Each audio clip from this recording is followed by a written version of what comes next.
এবং এই শখটা মানে এই ক্রিয়াপু না থাকাটা আপনাকে কতটা কষ্ট দিচ্ছে?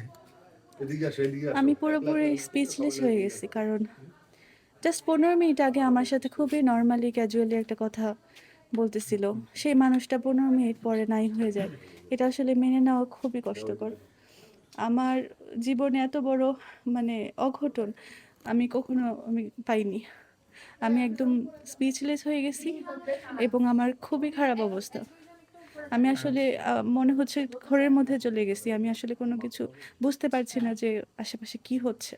সবশেষ কি কথা হয়েছিল আপনার সঙ্গে? আমার আ একটা ইনসিডেন্ট হয়েছিল ২০২৪ সালে ১৬ই অক্টোবর। আমার হচ্ছে ডেলিভারি হয়েছিল। ওইটার একটা পোস্টও আমাকে করতে বলেছিল।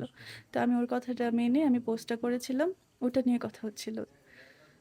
যে তুই পোস্টটা করেছিস, ঠিক আছে। এখন হয়তোবা পাবলিকের মধ্যে কোনো সচেতনতা বৃদ্ধি হবে।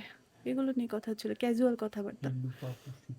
মানে এই মানে আ দায়ীটাকে কাকে করছেন বা বিচারটা কি চাচ্ছেন আপনারা? অবশ্যই আমি আমার বোনের স্বামী জাহির আলভী এবং তার পরিবারকে আমি এটার জন্য দায়ভার দিব। কারণ আমরা যখন মেয়েকে বিয়ে দেই কোনো একটা আমাদের পরিবারে বা কারো পরিবারের মেয়েকে বিয়ে দিই, ওই ভরসা দিয়ে বিয়ে দিই যে সেখানে সে সংসার করবে এবং তার একটা সোনার সংসারও ছিল। খুব সুন্দরভাবে সংসারটাকে সে গুছিয়ে তুলেছিল। কিন্তু কি থেকে কি হয়ে যাবে ও কখনো প্রকাশ করতো না আমাদের মাঝে। সবসময় সে তার স্বামীকে বড় বানিয়ে রাখতো।